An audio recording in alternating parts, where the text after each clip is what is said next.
All right. How about now? Are you live now? Not yet. It's still now we're online with YouTube. Okay, we're online. That's good to hear. How's Facebook? Is that online too? Yes. Cool. All right.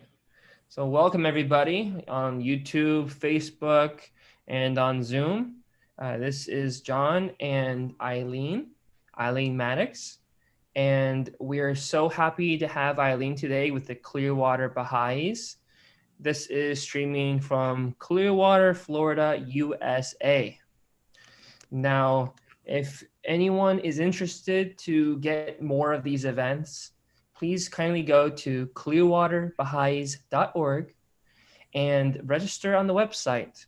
Put in your name and most importantly, your email. And we will in the future be emailing you as we have our weekly events.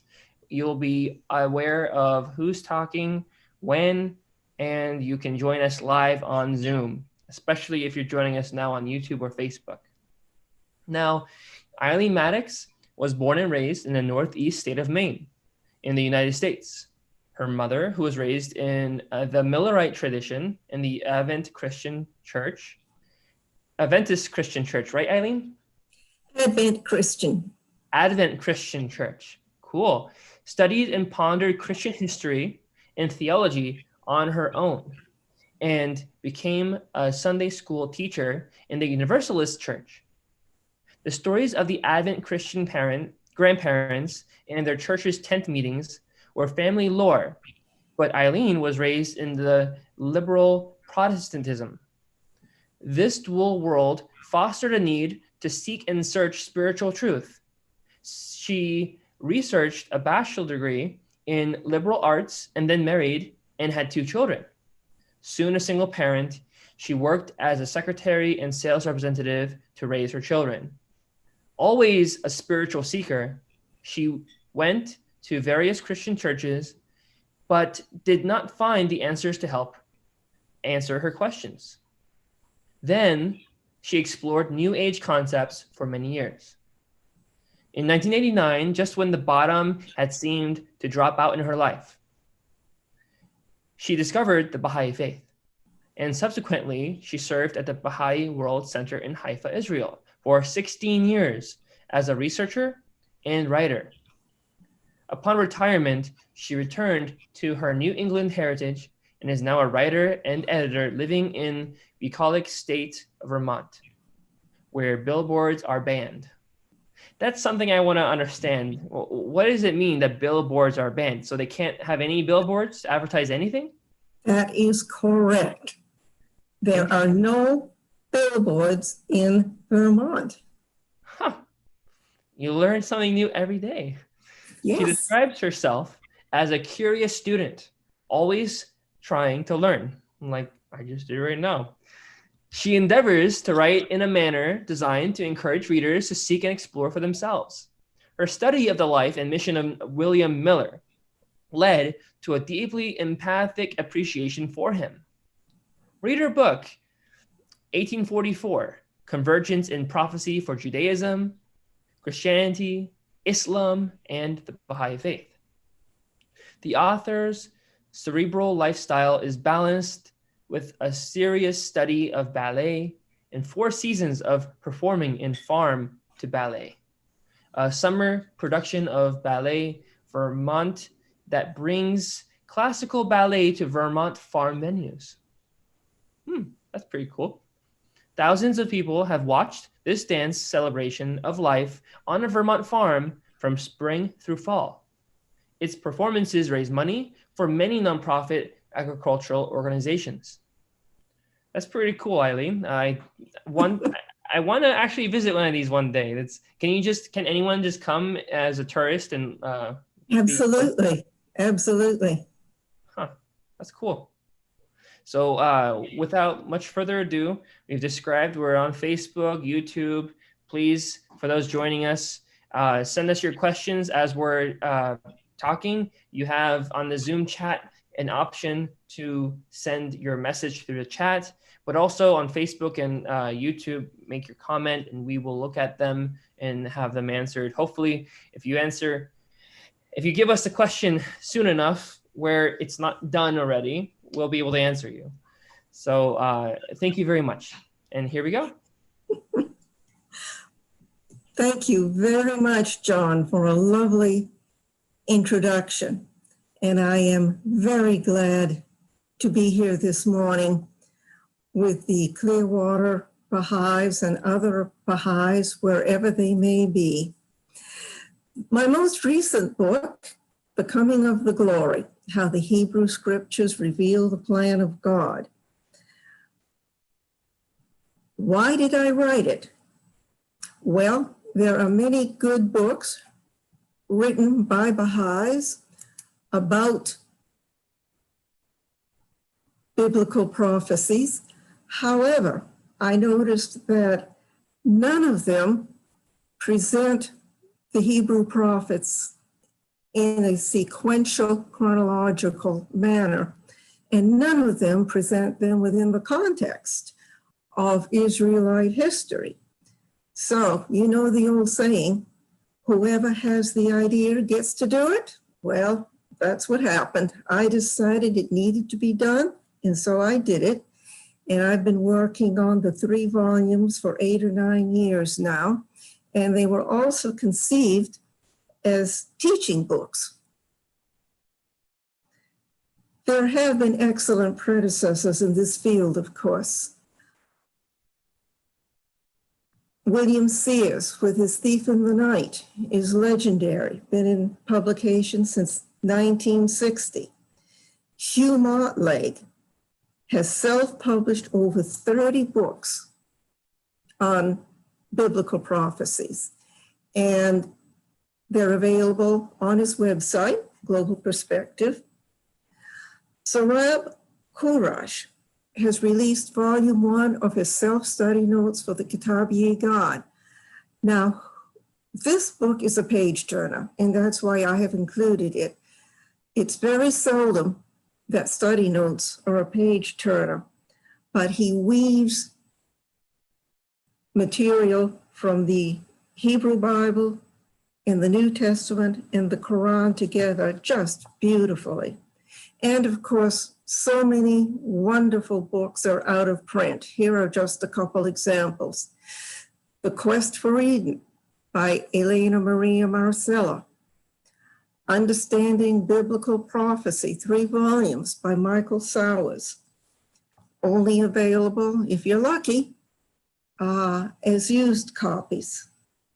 And Don Dainty in Canada produced 38 sets of extensive notes on his biblical studies, as well as several booklets. And they have never been generally available, at least not now, but they are being preserved in the archives of the NSA of Canada. I wrote The Coming of the Glory from 2 perspectives: the perspective of progressive revelation and the perspective of the spiritual seasons. Progressive revelation is quite simple. The prophets of God have come at one time or another to all the peoples of the world. Many, of course, have been forgotten, but the more recent ones we know about. These divine educators repeat the eternal spiritual truth. They teach to the level of the people, giving new teachings and laws appropriate for their time, and they foresee the coming of the next prophet, and they tell their people to watch for this next prophet. The spiritual seasons go like the physical seasons. There's a divine springtime first, when a prophet of God, sometimes called a messenger of God, comes to earth. Divine fragrances are released that trigger the evolution of man's spirituality. They even affect the whole world. And then in the summer, people obtain a much clearer understanding of what the teachers were. They sink into them, and civilization tends to progress very rapidly after the coming of a divine prophet of God. In the autumn, the fall, memories lapse. Corruption sets in, schisms. And then in the winter of the dispensation, the essence of the prophet's revelation has been lost, and only the outward forms remain. And then in time, another prophet will come, and the cycle will start over again. This is the progression for this program. I'm going to start with Gobekli Tepe in the Paleolithics at the end of the last ice age, Çatalhöyük in the Neolithics who followed, and then the prophet Adam, Mesopotamia, the prophet Moses, the Hebrew prophets, Amos and Micah, two of my favorite Hebrew prophets. Once upon a time, approximately 9,600 BC, a group of Paleolithics started mining for flint on a hilltop in southeast Turkey. And then a trading post got established, and Paleolithics from all the areas around would come to trade and to visit. And in my opinion, this would have been an excellent place and time for a prophet of God to come, because what happened next was a spiritual springtime. The outdoor worship area, the outdoor cathedral that was built, covered 22 acres. It consisted of stone circles, and within those stone circles were monoliths, which were very heavy, many of them well over a ton in height. And on the monoliths were found many, many sculptures of animals that these people were familiar with. There were no domesticated animals except for dogs. And again, it's important to remember that it was Paleolithic Stone Age people who built this immense complex. And the traditional belief among historians of prehistory and archaeologists is that the Neolithic revolution came before temple building, because only settled people would have had the resources to do this kind of temple building. But Gobekli Tepe turned that belief upside down. The temple predated the city, and the religion, animism. It had to have been animism, which is at oneness with all the spirits of the natural world. There was no evidence of sacrifice. No altars were found at Gobekli Tepe. And here is a map of the area that we're talking about.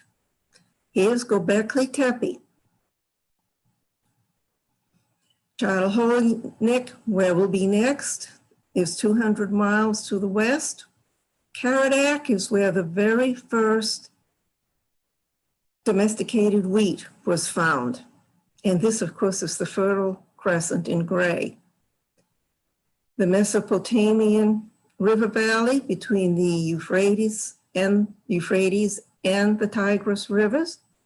Babylon, Sumer, the southern part of Mesopotamia, and Eridu, where we will also go, and where it is believed that Abraham was born, and the Persian Gulf. Gobekli Tepe lasted something like 1,500 to 2,000 years.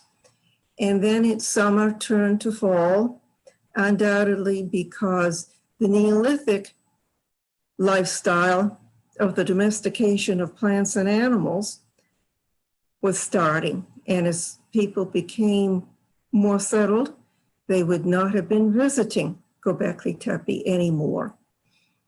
And perhaps animism was no longer relevant to their lifestyles. In the Neolithic age, we have a tremendous contrast of lifestyles and religious beliefs. And it's amazing that it happened so quickly. Paleolithic man had been relatively free, wandering around, hunting and gathering. Neolithic man lived in settled villages and worked hard all day, every day. They went from freedom to a very circumscribed life. And they also went from the relative egalitarianism of Paleolithic life to a developing social hierarchy in the Neolithic life. And there were setbacks to this lifestyle. Very briefly, zoonotic diseases like smallpox that were caught from animals, a much poorer diet because Paleolithics could gather everything available. Neolithics could not grow that much. There was a substantial loss in height, a substantial deterioration in dental health, much shorter longevity, and sort of the joke among historians of prehistory is, this must have been man's greatest mistake. However, Abdu'l-Bahá basically said it was not a mistake, it had to happen. The wisdom of the appearance of the spirit in the body is this: the human spirit is a divine trust which must traverse every degree. For traversing and passing through the degrees of existence is the means of its acquiring perfections. In other words, living the Paleolithic lifestyle did not present the opportunities for spiritual growth that humanity had to experience. This village of Çatalhöyük is the oldest known Neolithic village, and this is an artistic representation of it. Basically, it was crowded condos, very crowded. There were no outdoor doors. You went up to home on ladders, and then you walked across the roof to a hole, and then you took another ladder down to your home. Hi, honey, I'm home.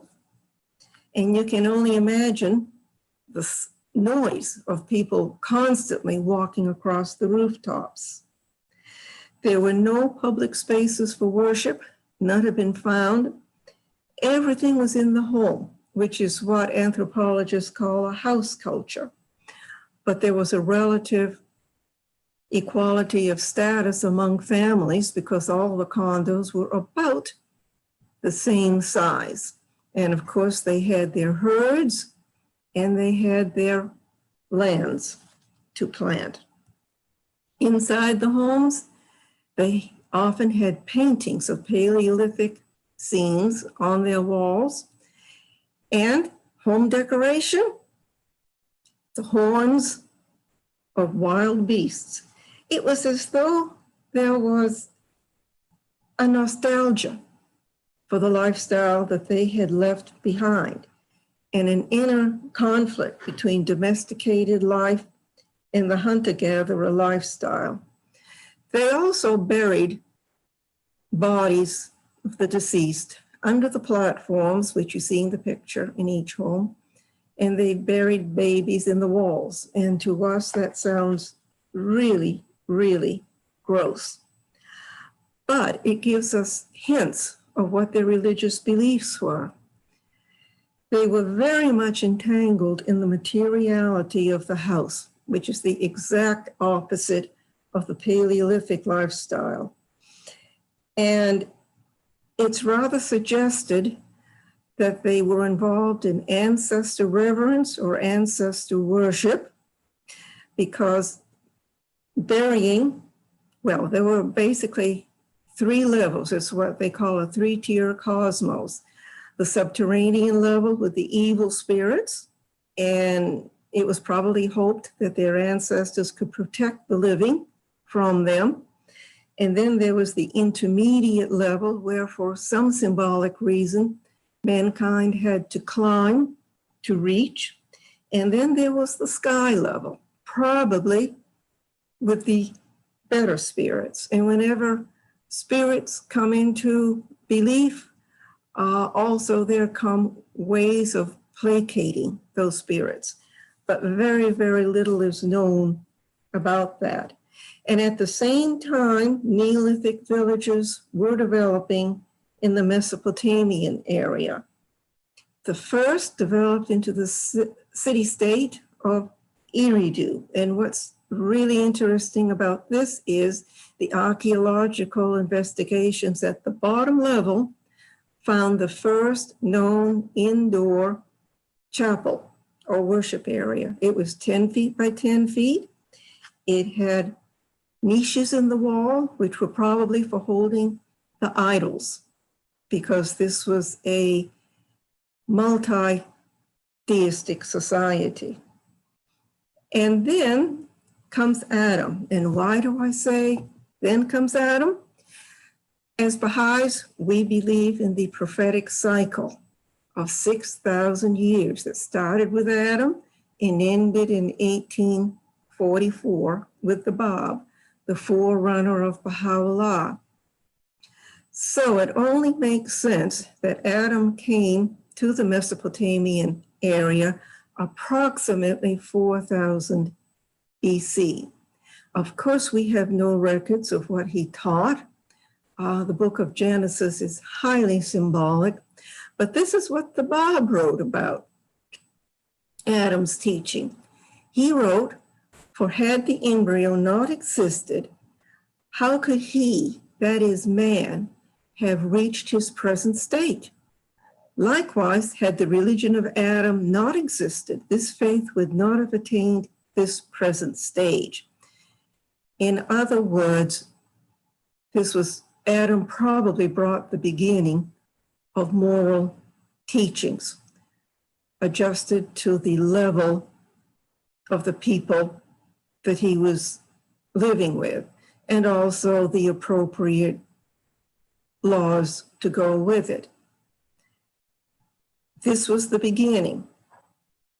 Adam was the embryonic religion that would eventually evolve through succeeding prophets of God into the Baha'i faith. And the scholar and writer Elena Maria Marcella interpreted the tree of knowledge of good and evil in the Garden of Eden as a moral code. She saw Eden as a garden of innocence, of childlike lack of wisdom, and she drew the connection of Adam with sin as having been Adam laying down the first moral law for mankind, also made man capable of sin. In other words, if there is no moral law, you cannot sin. But once you're aware of moral law, you are capable of sin.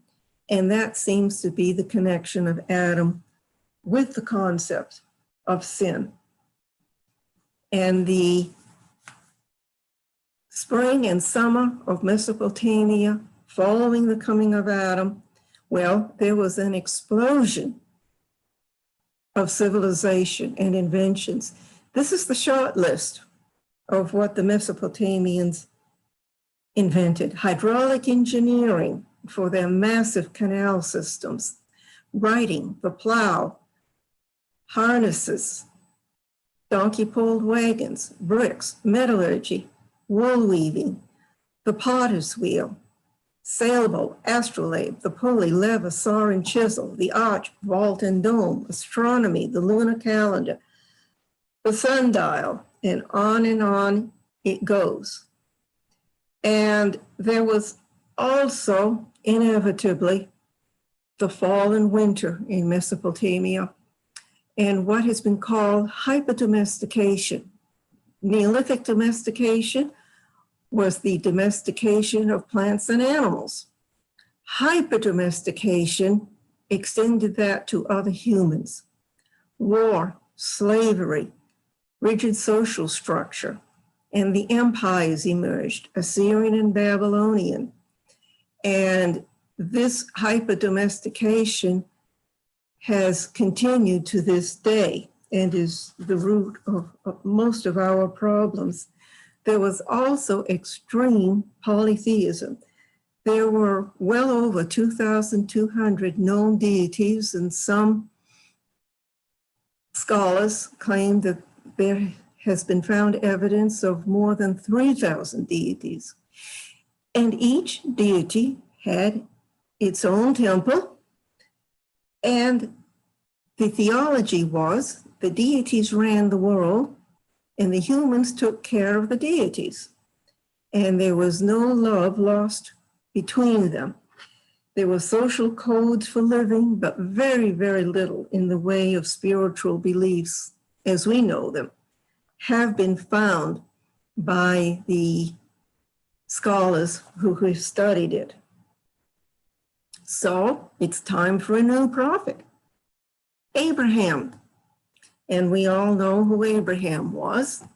And evidently, he was born in Ur, that is the belief. He was monotheistic and very outspoken about it from a young age. He ridiculed the idols, and he irritated and enraged so many people and the governor that he was exiled. And he took his journey of exile up to Haran and then down to Canaan, where we all know the story of what Abraham accomplished there. And his descendants founded the 5 monotheistic religions of today: Judaism, Christianity, Islam, Babism, and the Baha'i faith. Skipping ahead again to the next prophet, Moses, known universally for the 10 Commandments, but also for a whole lot more. The Mosaic codes, the Covenant Code, the Holiness Code, the Deuteronomic Code, 29 chapters of laws for all aspects of life, and many of them moral laws, and they were a tremendous improvement over the preceding Code of Hammurabi from Mesopotamia. No bodily mutilations were allowed, and it was heavy on compensation for the victims. There was still capital punishment, but we have to remember that there were no prisons or rehab centers back then. And protection of society was extremely important. And Moses twice foretold the prophets of God who would follow him. He said, "The Lord said to me, what they say is good. I will raise up for them a prophet like you from among their fellow Israelites, and I will put my words in his mouth. He will tell them everything I command him." Jesus was definitely a fellow Israelite. I think he is meant here. Muhammad, probably not, because he was an Arab, not an Israelite. And I think that Bahá'u'lláh, who was descended from Abraham through David, and thus was an Israelite in the symbolic sense, is definitely included here. This is the blessing that Moses, the man of God, pronounced on the Israelites before his death. Just before the Israelites crossed over to the River Jordan, he said, "The Lord came from Sinai and dawned over them from Seir. He shone forth from Mount Paran." Okay, Sinai, of course, refers to Moses. Seir was a small village in northern Judah, that could easily refer to Jesus. And Mount Paran is a very large mountainous area in the Arabian Peninsula in the northwestern section. And this would definitely be referring to Muhammad.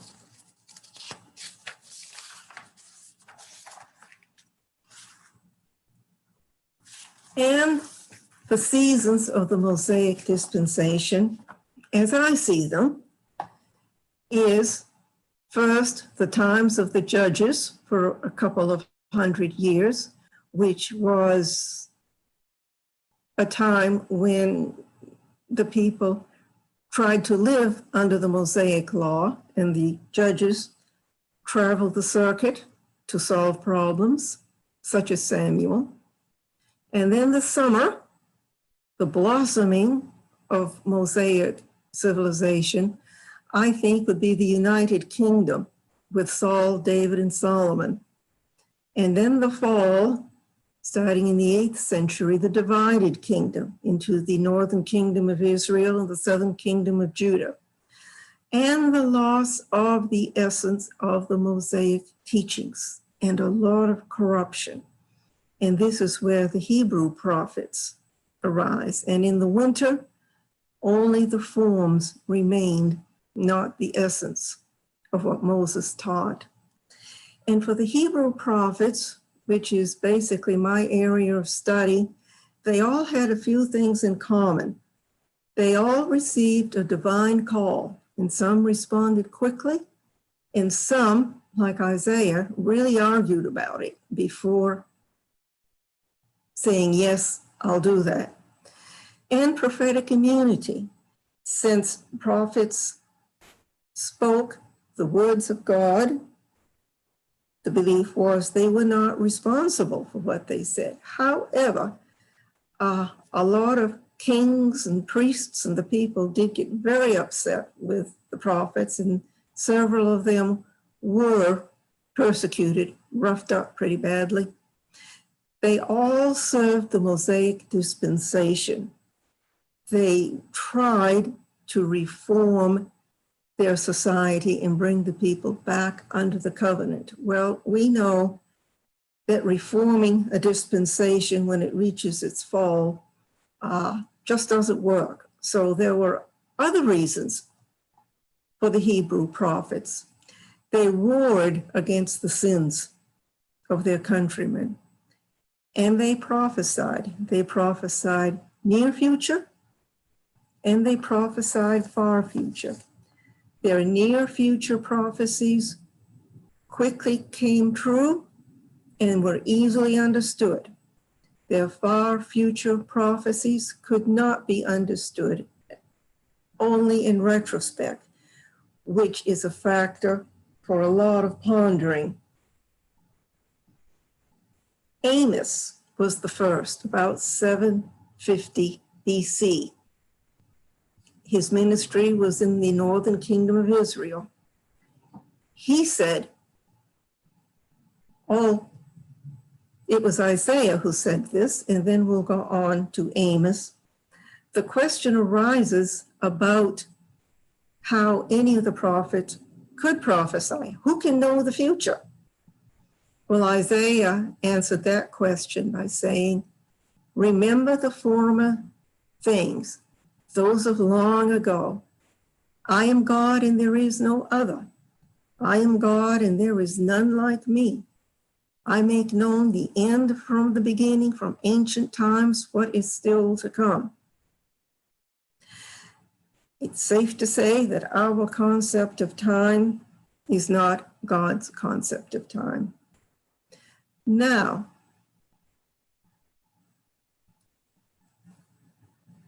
Amos, here's an example of a short-term prophecy. I saw the Lord standing by the altar, and he said, strike the tops of the pillars so that the thresholds shake. Bring them down on the heads of all the people. Those who are left I will kill with the sword. Not one will get away, none will escape.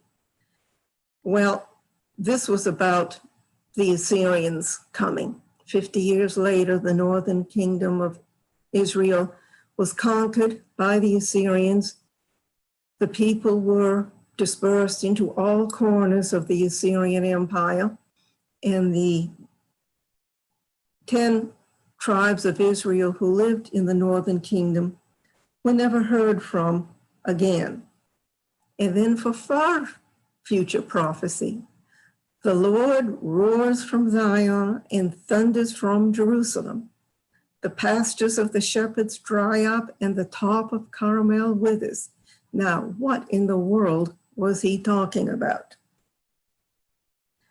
Bahá'u'lláh explained, Carmel in the book of God hath been designated as the hill of God, and his vineyard is here, that by the grace of the Lord of Revelation, the tabernacle of glory hath been raised.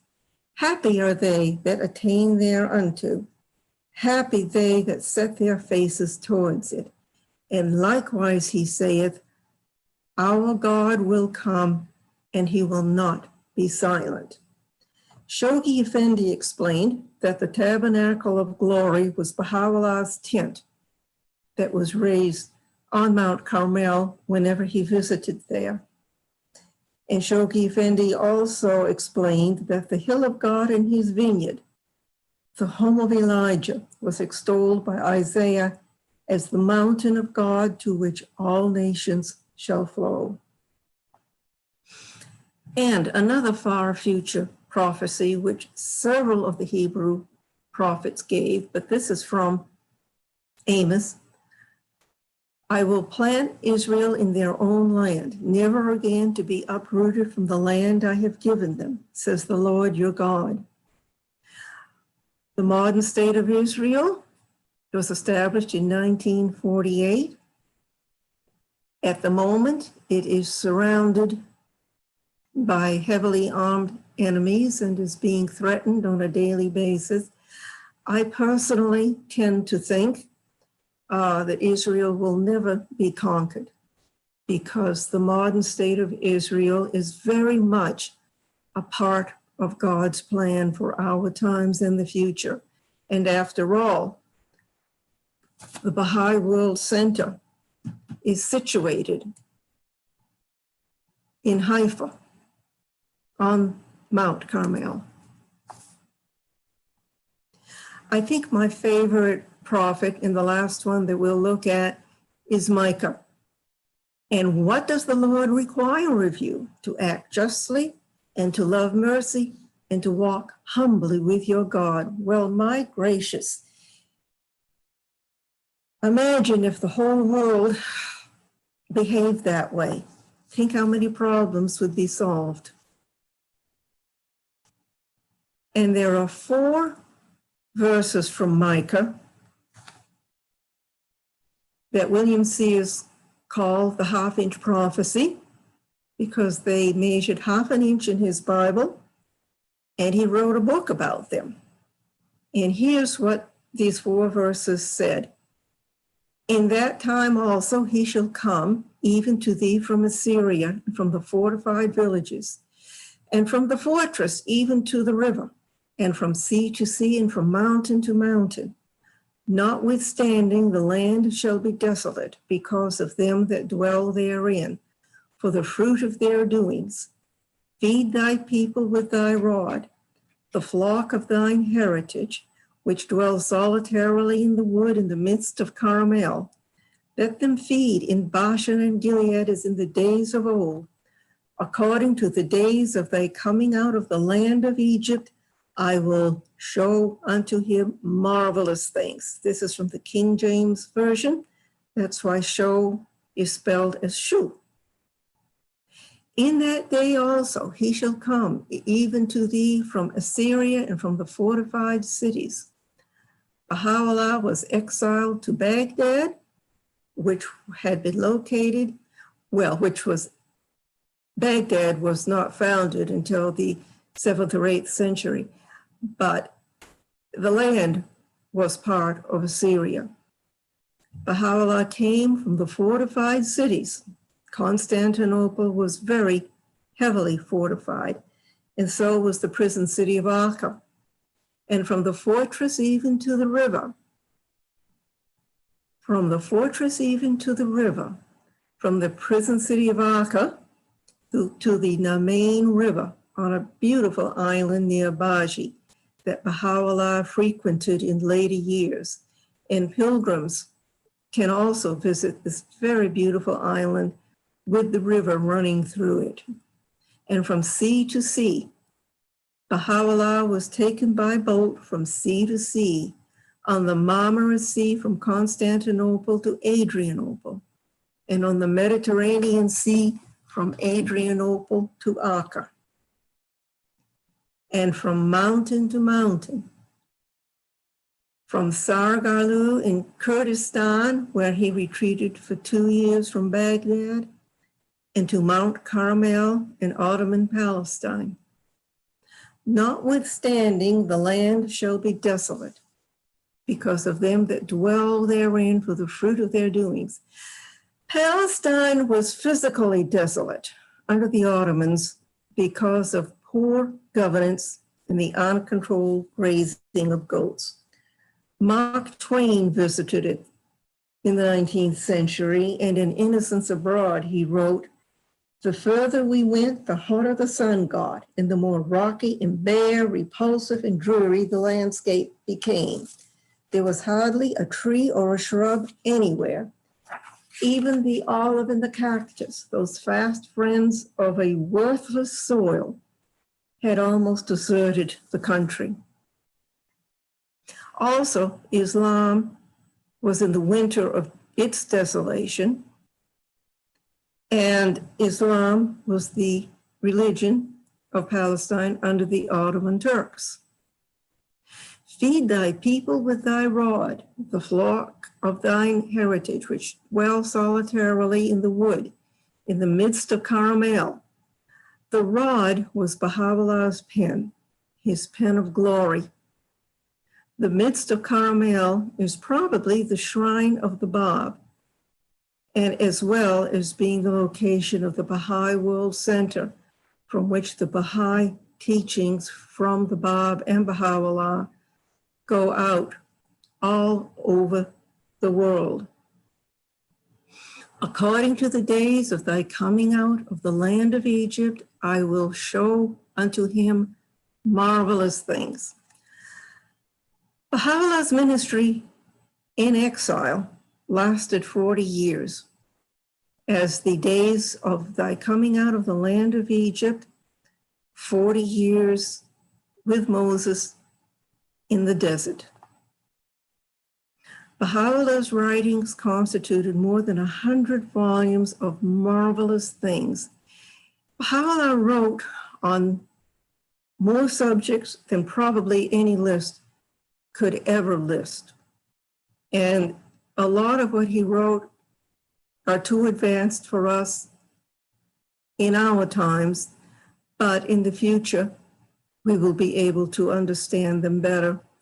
But there's been plenty translated into English to keep us very busy in the meantime. There are 3 volumes to my book. Volume 1 goes from Gobekli Tepe to Elijah, and it is now available on Amazon. Volume 2 goes from Amos to Jeremiah in the northern kingdom of Israel, and is put within the context of the history and the times of northern Israel. And then Ezekiel to Malachi, volume 3, starts with the Babylonian exile and goes down to the last of the Hebrew prophets, and again, including the history of the times, everything in context. And the publisher is Something or Other Publishing with Wade Franson, and I'm very glad to be with him and his company. Thank you, everybody, for staying with me through all of this. I hope it piqued your interest in some topics.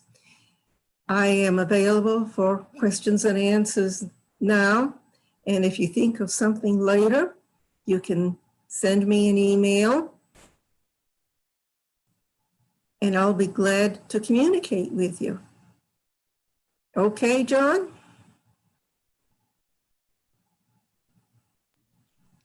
Thank you so much.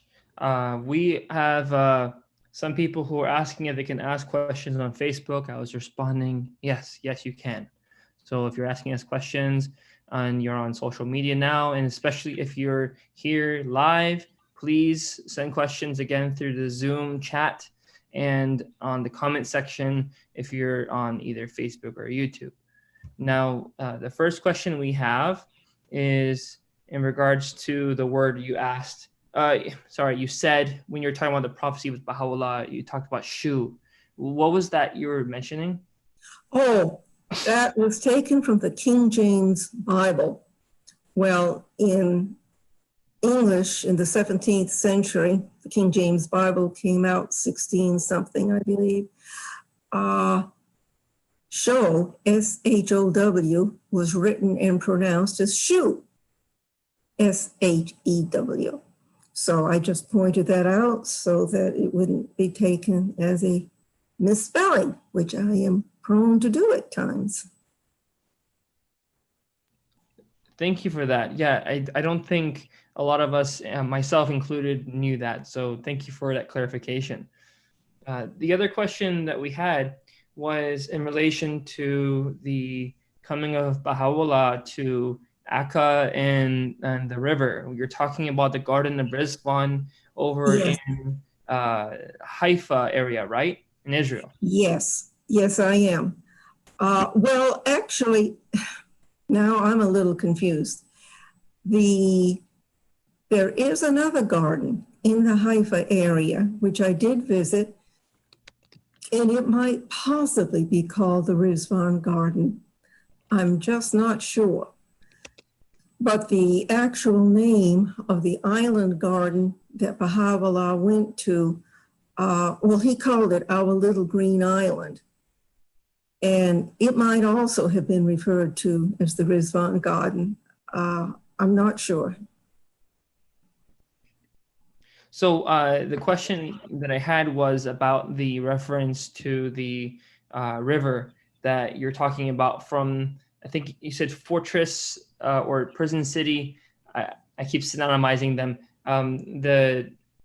The distance between that and the river, between Akka and the river, what was that reference you're referring to?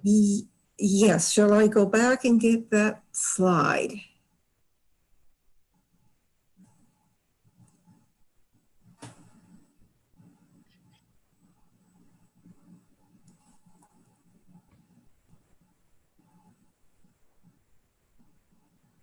From the fortress even to the river. Mm-hmm. From the fortress, from the prison city of Akka to the Namain River on a beautiful island near Baji, very near Baji, not that near Haifa, that Bahá'u'lláh frequented in later years. He called this Our Little Green Island. And for him, it was sort of heaven on earth where he could sink into nature. And a river, it was actually a canal or a very small river used like a canal that was used by mills.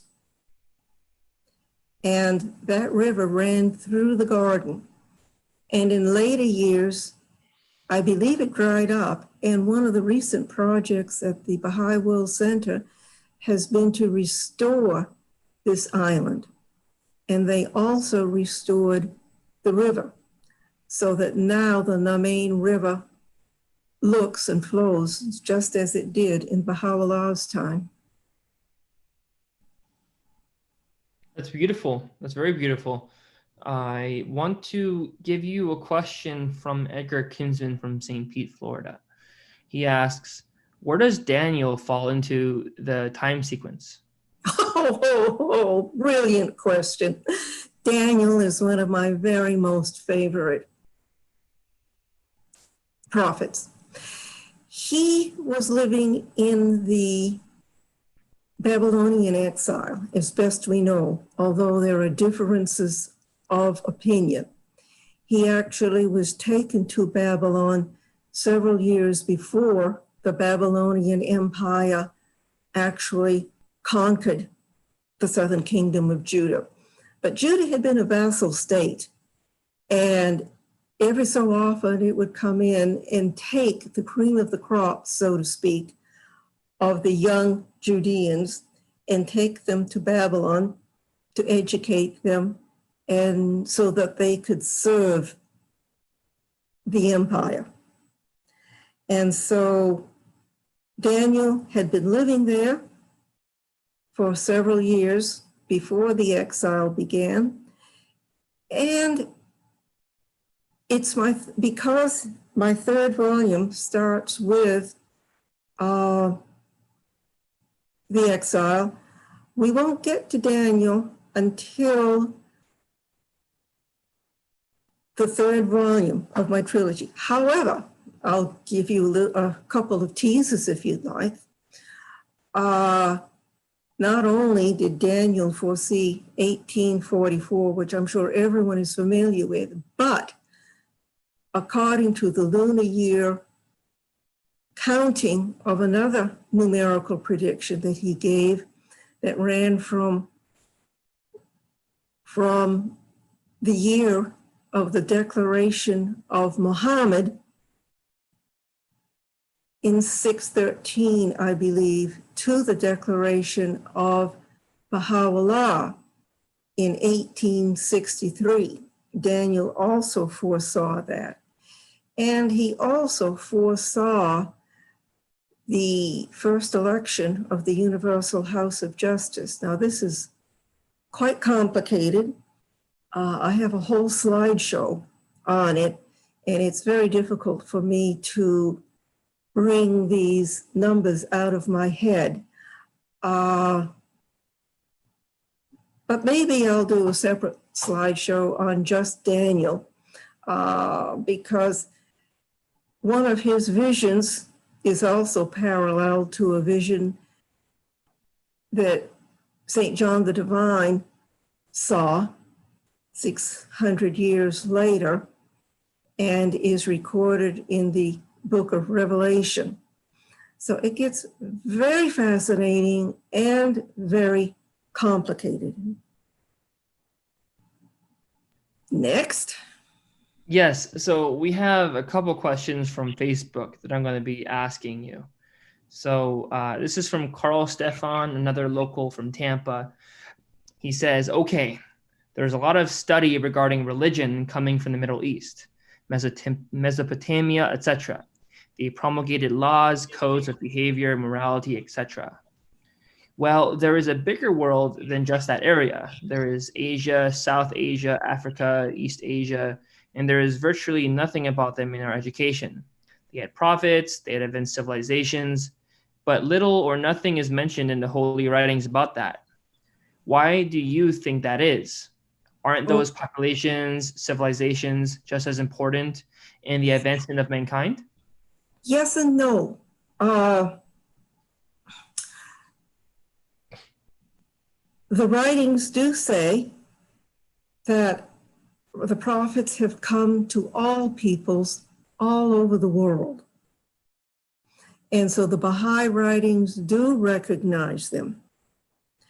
But since most of those peoples were pre-literate, there were no records, and much of what they taught has been lost, except that each one of them did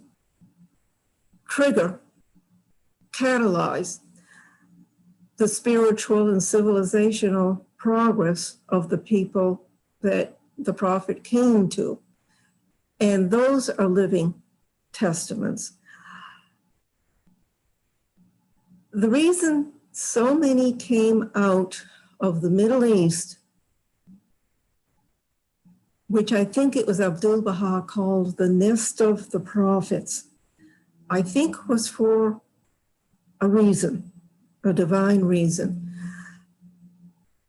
The Holy Land, if you take a map of the world and spread it out so it's only two-dimensional, spread it flat, the Mercator map shows that the Holy that the land, the Holy Land, is right in the middle of the Earth land mass.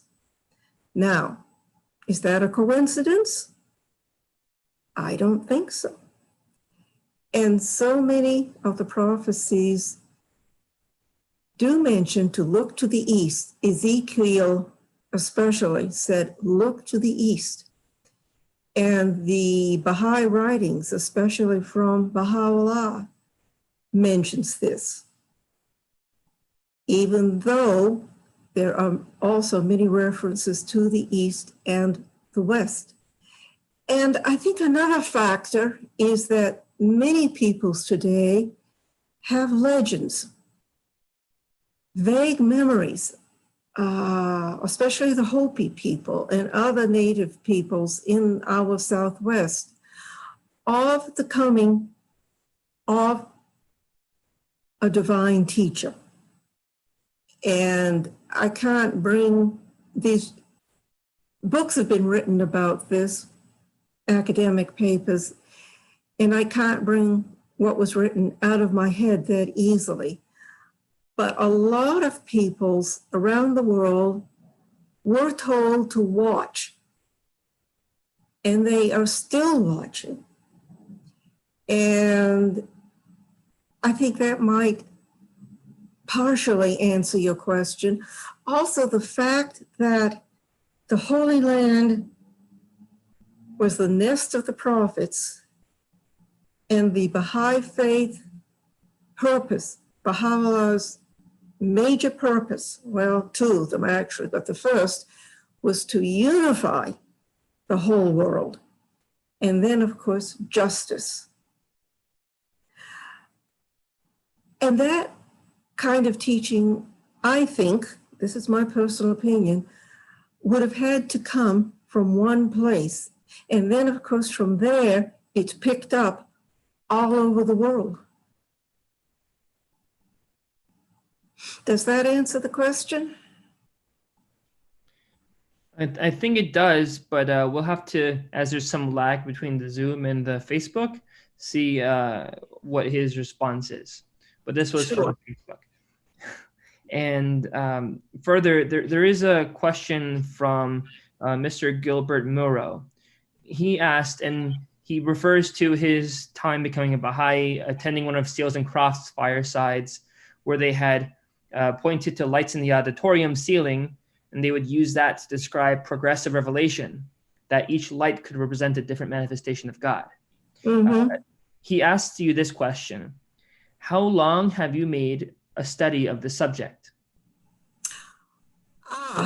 That is very hard to say, because everything that I studied before, I actually my 16 years in Haifa, I didn't realize it at that time. I was skirting the edges of it in many, many ways by getting more deepened in the faith. It was actually about 8 years ago that I started this very serious study of the Hebrew Bible and the Hebrew prophets. And I spent several years just studying, outlining, before the serious writing could begin.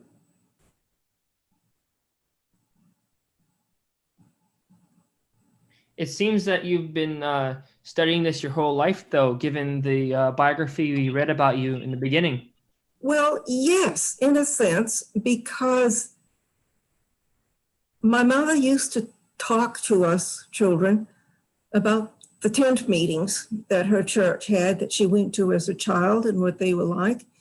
And then she taught the high school class in our church, and she taught the Bible studies. And to this day, so much of what she told me, I'm amazed that I remembered after all these long years, have just been coming back to me. She emphasized the division of the kingdom, the united to the divided kingdom, over and over.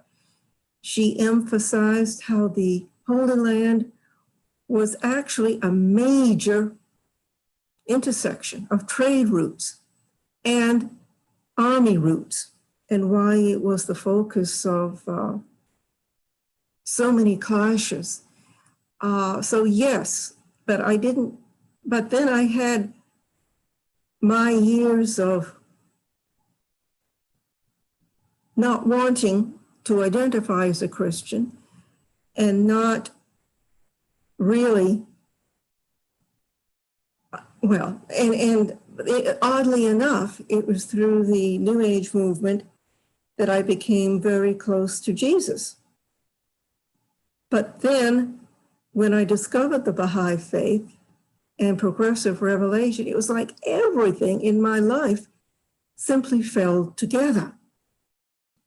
And then when I had the idea for this trilogy, well, let's be frank here. It wasn't all my idea.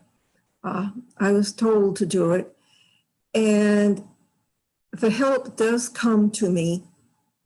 Sometimes I feel it, sometimes I don't. And there are certainly mistakes in everything that I write. But divine help is coming to me through this project, as it is coming to everybody who is serving the faith according to his or her own talents and abilities.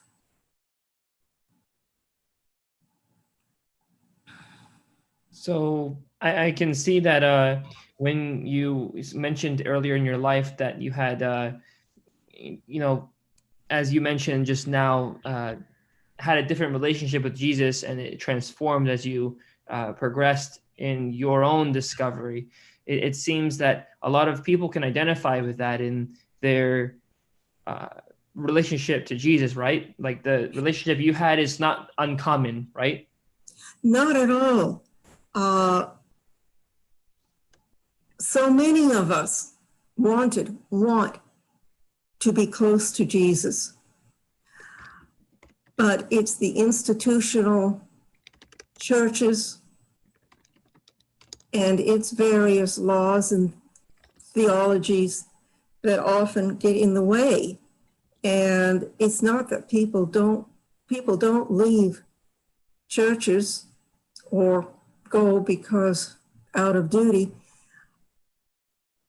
They still love Jesus. They still want that connection. And then when I found out that I could connect with Bahá'u'lláh in just the same way, that was a whole new life for me. That's amazing. And I mean, I know a lot of people watching this, they can definitely identify with what you've been saying, and it's very valuable, and we appreciate it. I do want to pose a question with George Vaya.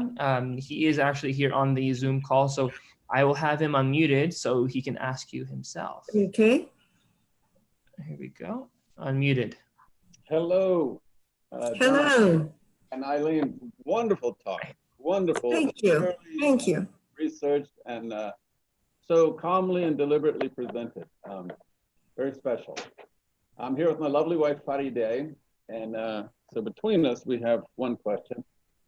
Baha'u'lláh has said that the prophetic cycle has ended with the coming of the Bab into Baha'u'lláh, and so I think we can say that the Bab and Baha'u'lláh necessarily are not prophets, because they did not foretell their own coming, but they fulfilled the prophecies of the prophets that God himself would walk among us.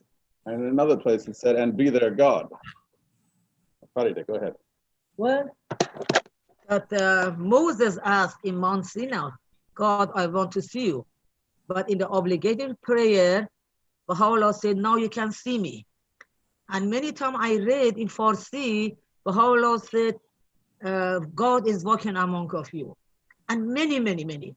And few days ago also I have Zoomed with Germany. Mr. Farhad Sobhan is 90 years old. He met the beloved guardian Shoghi Effendi.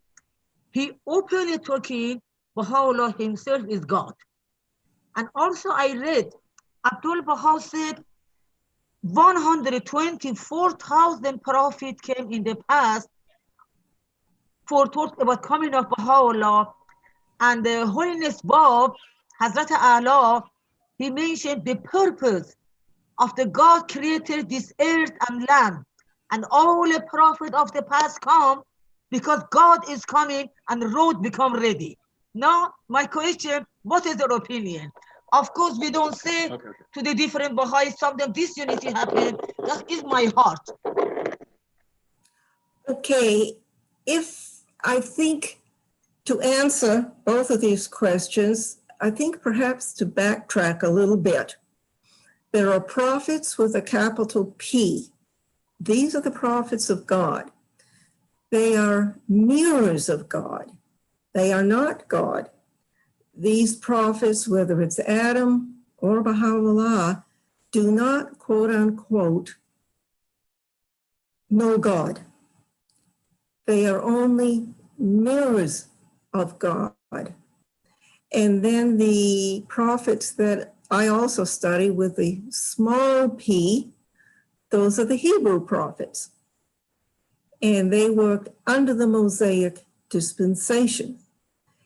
These Hebrew prophets, all 15 of them, I mean, count it, all 15 of them did prophesy the coming of the Bab, Bahá'u'lláh, and the Baha'i era. And that's a subject for another talk. The 1844 is the end of the prophetic cycle. And that is the year, of course, that the Bab, who was a prophet of God with a capital P and a mirror of God, did proclaim his identity and his mission. Now, the interesting thing is, and something that I've just read, and I'm going to have to go back and research it, is all of the prophets of God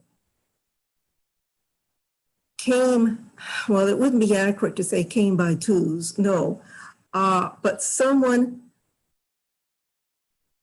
laid the way for them shortly before they arrived. And in the case of Jesus, of course, that was John the Baptist. John the Baptist was not a prophet with a capital P.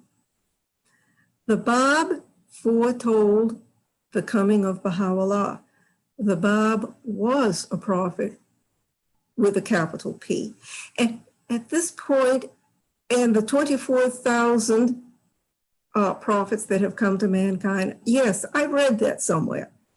And I certainly would not dispute it. They have come everywhere to all peoples. And I'm sorry, but I think I've forgotten the essence of the second question. John, could you please summarize it for me? That honestly is a tough one. So I did not, because it was two questions, I generally like to take one question at a time. So the second question, they were talking about the, in cumulative sense, the appearance of God among us. And I always had that question myself about, for example, Shoghi Effendi titles one of his works, God Passes By. Yes, yes, yes. Well, you know, you can be like the medieval clerics who argued about the number of angels that could dance on the head of a pin. I think this is one of those questions. God sent the prophets. Shoghi Effendi's incredible book was titled God Passes By. The prophets with a capital P did represent God on earth. And the prophets with the small p also said and wrote what God told them to say and write. I believe this. And I could, that's a subject for another talk, which will be coming in the fullness of time. But this is an esoteric subject, and I don't think I can take it any further than that. Sounds good. Sounds good. I appreciate you, you know, getting into this, the amount that you did. We really, really appreciate it. I do have to say, for those who are interested to learn more about that subject, there is a book written by Bahá'u'lláh called the Kitab-i-Iran, the Book of Certitude. And this book does very deeply into this subject. And of course, there are books like what Miss Maddox had just described in the very beginning of our talk that are, what was the name of that book that refers to the Kitab-i-Iran? It's yes, that is Sohrab Karouch's self-study guide for the Kitab-i-Iran. And yeah. I think it's really essential to have that beside you when you read the Kitab-i-Iran, because he explains everything and more than you ever wanted to know, which is wonderful. And he has 2 more volumes coming out, and they should be out in the next year. Cool. Definitely, we should keep an eye out for it. And more importantly, with the book that's out right now, check that out in addition to the Kitab-i-Iran. You can find it on the Baha'i Reference Library, reference.baha'i.org. You could also go and Google what's called Ocean 2.0. And if you use Ocean 2.0, you can actually have the book read to you, and you can define words as you go through the book. So that, coupled with your study companion, having the book read to you, like an audiobook, and it actually highlights the word as you go, so you know how to pronounce the word if there's a word that you couldn't pronounce earlier. It's a very, very good combination. So Ocean 2.0, in addition to the Baha'i Reference Library. There is, again, in the Kitab-i-Iran, a lot of references to not just the question that we asked, but a lot of the subjects that were just discussed here. And additionally to that, a good companion, in addition to one we just discussed, will be Some Answered Questions of Abdu'l-Baha. That's another companion to it. And then there's another one, Revelation of Bahá'u'lláh by Adi Tarzadeh. I forget which volume it is because there's 4 of them, but it gives you a context as to the writing of the Kitab-i-Iran. It was written in 2 days, was it?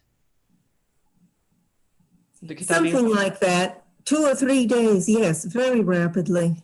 Yes, and if you take a look at that book, all of you watching this today, if you haven't seen it before, if you take a look at the book, you will be astounded. I assure you that this book, written in 2 days, in itself, it's a miracle. So take a look at it. And I see in the comments, George Vaya mentioned 48 hours. So 2 days, 48 hours. All right. So that all being said, another question we have for you. So in your journey that you took spiritually, because again, in the West, where we are in the United States, a lot of us are soul searching as we speak. Many people, they're now culturally Christian. They have a marginal, if at best, relationship with Jesus. Some question if there is a God outright. And of course, we have our materialism ever present around us. People thinking success is the things that we possess, and nothing more than just that. Not saying it's bad to have things, but that's all they look at. And the spiritual side is put aside, because how can you have a relationship with a God that, well, you have someone always speaking for that God, and then how many years ago was it you couldn't even read the Bible? Now you can read the Bible, but people don't really do that. How many years ago was that? People couldn't read the Bible in this country. Like William Sears, he apparently wasn't allowed to read the Bible when he was a kid. He was Catholic, and the Catholics hierarchy does not encourage Bible study. But they do that now, right? I think they do. Maybe they're a little better. I don't know. But I have friends who are Catholic, former Catholics, and they never studied the Bible. They were never encouraged to. You learned what you were taught in catechism, and that was it. Okay, okay. But among the Protestant friends, they do, that was a normal thing throughout the last century? Okay, cool. Protestants have always been geared to Bible study, always. But, you know, I haven't been in a Protestant church for years now, so I really couldn't tell you. But I think I would counsel the person who asked this question or made these comments, which I can really identify with. Read and study, read and study, read and study. Sink into the words of Bahá'u'lláh, just sink into them. And that does not mean that you have to read a book a day, far from it. It's actually the opposite. A few verses at a time, but sink into it. And your soul will guide you along the way. And you'll be in very good hands. And in fact, one of the things that Baha'u'lláh said was, read ye the verses morning and night. Not a book, the verses. Maybe one verse that's pretty heavy, but morning and night. And your soul will progress and you will attain greater understanding as you go along. Now, frankly, when I became a Baha'i, there were some things that I flatly did not agree with. But fortunately, most fortunately, I said to myself, I'll just let them be there. And maybe they'll work themselves out in the future. Oh, how fortunate I was able to take that approach. And they did. The barriers came down as my understanding grew. And that's one of the miracles of the Baha'i faith and the Baha'i teachings. So one of the biggest questions that Christians particularly have, and one that is most pronounced, is the concept of faith.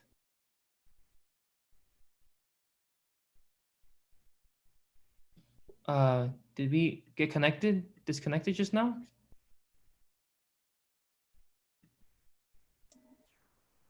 It looks like it.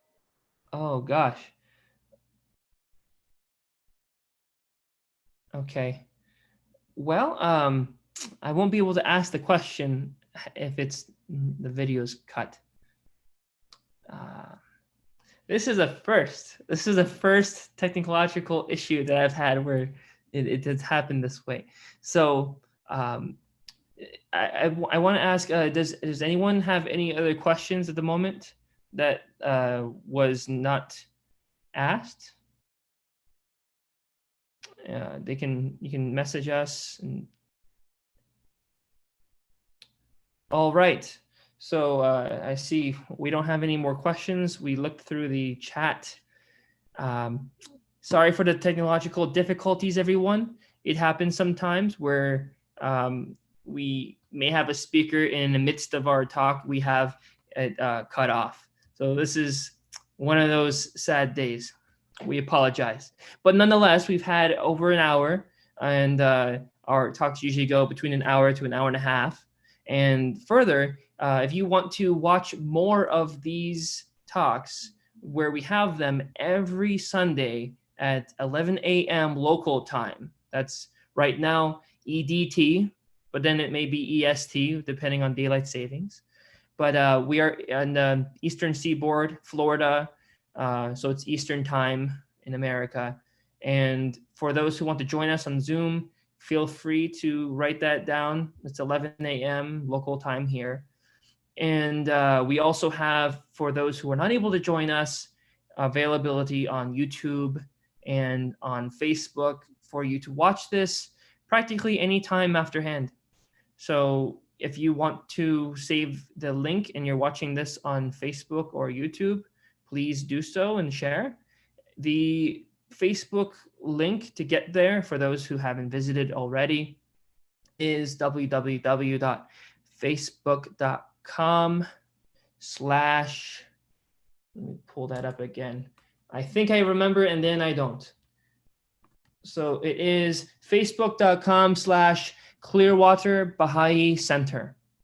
So it is as simple as putting in www.facebook.com/Clearwater Baha'i Center, all one word. And further on YouTube, you can go to www.youtube.com/user/Clearwater Baha'is, plural with an S at the very end. That all being said, please go to www.clearwaterbaha'is.org, put in your information, your name and your email if you wish to have email updates sent to you. We will be sending them through, currently we are using Aweber, and we'll be sending it to you. So check your spam email after you sign up with us within the first week. And if it does go there, simply make it one of your accepted email communications so it goes directly to your inbox next time. So we appreciate you joining us today. I normally have a sign off with the speaker. However, it's just me now. So thank you all for being patient and staying with us until the very end. We hope you have a very beautiful Sunday. And again, every Sunday at 11 a.m., this event occurs. And right now we're having a spiritual study course called Islam at the Crossroads with Dr. Lameh Banana Pazir. He will be joining us in about an hour's time from now at 1:30 p.m. local time, Eastern Standard Time. So thank you so much for attending. We look forward to seeing you at our next meeting that we're having in just an hour. Have a good one, baby. Have a good one, everybody.